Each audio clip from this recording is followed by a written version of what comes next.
यही उसकी मुलाकात एक लड़की से होती है जो उसे सीड्यूस करती है। हालांकि मिच उसे मना कर देता है, लेकिन उसके बार बार कोशिश करने के बाद मिच अपने आप को रोक नहीं पाता। जिसके बाद ये दोनों एक दूसरे के बहुत करीब आ जाते हैं और जब ये एक दूसरे के क्लोज होते हैं तो कोई इनकी फोटोज क्लिक कर रहा होता है। दरअसल ये मिच की कंपनी करवा रही होती है और अब मिच की कंपनी जिसके पास उसकी अश्लील फोटोज है वो उसे ब्लैकमेल करती है और कहती है कि अगर तुमने कंपनी की किसी भी बात को बाहर बताया तो हम ये फोटोज तुम्हारी पत्नी तक पहुंचा देंगे। मिच अब पूरी तरह से परेशान हो जाता है और चाहकर भी इस कंपनी के बारे में किसी को कुछ नहीं बता सकता। इसीलिए वो एक प्राइवेट डिटेक्टिव को हायर करता है ताकि वो इस कंपनी की हर एक डिटेल का पता लगाए, साथ ही पास्ट में जिस एम्प्लॉय की मौत हो गई थी उसकी मौत से जुड़े हुए हर एक सबूत को इकट्ठा करे।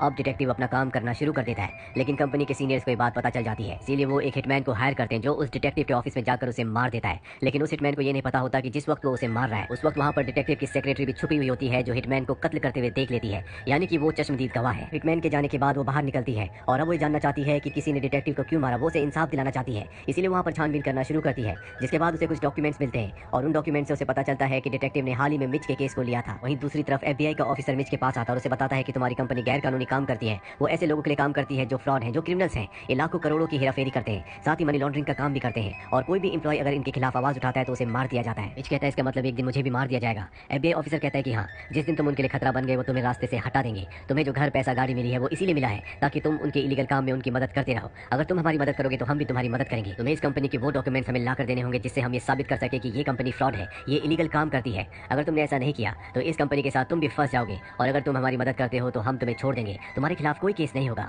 मिच पूरी तरह से कंफ्यूज होता है, लेकिन वो मान जाता है कि वो उनके लिए काम करेगा और वो कुछ शर्तें रखता है। दरअसल उसका बड़ा भाई जेल में होता है। वो कहता है कि इसके बदले आपको मेरे भाई को जेल से आजाद करना होगा, साथ ही इस काम के बदले मैं $1.5 मिलियन लूंगा। FBI ऑफिसर्स उसकी बात मान जाते हैं, वो उसके भाई को जेल से रिहा कर देते हैं। वही मिच को दिखाया जाता है जिसके दिल में आज भी गिल्ट है कि उसने अपनी पत्नी को धोखा दिया, उसे किसी भी लड़की के क्लोज नहीं जाना चाहिए था और अब उसके सबूत उसकी कंपनी के सीनियर्स के पास भी है। वो ये बात अपनी पत्नी को बताना चाहता है और पूरी हिम्मत करके वो अपनी पत्नी को सब कुछ बता देता है, जिससे उसकी पत्नी को बहुत दुख होता है और वो उसे छोड़कर चली जाती है।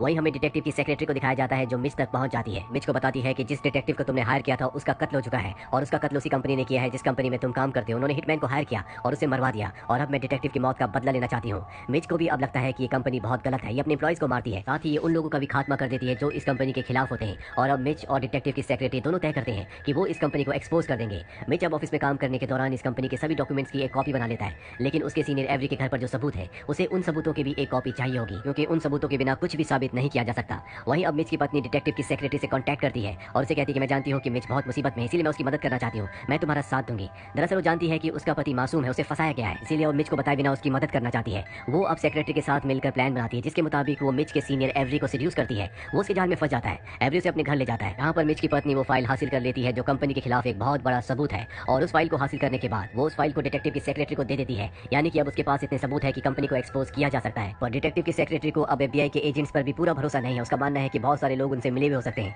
इसीलिए उसे उस कंपनी के एक ऐसे क्लाइंट की जरूरत है जो उसे पूरे के पूरे बिल्स दे सके। सबसे बड़ा सवाल ये होता है कि कोई भी अपने बिल्स क्यों देगा, क्योंकि इस कंपनी के जितने भी क्लाइंट्स हैं वो सारे के सारे क्रिमिनल्स हैं। फिर भी मिच इसी कंपनी के एक एम्प्लॉय के पास जाता है जिसका नाम मोरल्टस होता है। वो मोरल्टस से कहता है कि मुझे कंपनी के सारे बिल चाहिए जिसमें हेराफेरी हुई है, मैं वादा करता हूँ कि आपका नाम कभी कहीं नहीं आएगा और जब ये कंपनी एक्सपोज हो जाएगी उसके बाद आपके सभी केसेस मैं ही हैंडल करूंगा, आपको कभी कोई प्रॉब्लम नहीं होगी। हालांकि मोरल्टस अपने बिल्स नहीं देना चाहता, लेकिन वो मिच के कन्विंस करने पर मान जाता है। इसके बाद वो मिच को बिल्स दे देता है और अब मिच के पास सारे सबूत है और इन सबूतों की मदद से वो इस फर्म को एक्सपोज कर देता है। इस बात से गुस्से में आकर इस फर्म के जो दो सीनियर मेंबर्स होते हैं वो मिच को मारने के लिए उसका पीछा करते हैं। वो मिच पर गोली भी चलाते हैं, लेकिन गोली उसी के साथी को लग जाती है और उसका जो दूसरा साथी होता है उस पर मिच हमला करके उसे बेहोश करके इस जगह से निकल जाता है और सीधा FBI के उस ऑफिसर के पास जाता है जो सबसे पहले मिच से मिला था, जिसने मिच के साथ डील की थी। मिच उसे कहता है कि मैं शुरू से जानता था कि तुम मुझे धोखा दोगे, एक बार मैं कंपनी को एक्सपोज कर दूं, तुम्हारा काम कर दूं, उसके बाद तुम मेरे भाई को वापस जेल भेज दोगे, पर मैंने तुम्हारी आवाज को पहले रिकॉर्ड कर लिया था और अगर तुमने ऐसा किया तो हमारे बीच जो डील हुई थी उसकी रिकॉर्डिंग को मैं पब्लिक कर दूंगा, जिससे FBI का चेहरा सबके सामने आ जाएगा। ये सुनने के बाद अब FBI ऑफिसर मजबूर हो जाता है मिच के भाई को हमेशा के लिए आजाद करने के लिए। साथ ही डील की जो रकम होती है वो भी मिच को दे दी जाती है और अब मिच की जिंदगी में सब कुछ वापस से पूरी तरह से ठीक हो चुका है। उसकी पत्नी उसे मिलने के लिए आती है, मिच उससे माफी मांगता है। उसकी पत्नी तो पहले उसे माफ कर चुकी होती है और तय करती है कि एक बार फिर से वो मिच के साथ अपनी जिंदगी को शुरू करेगी।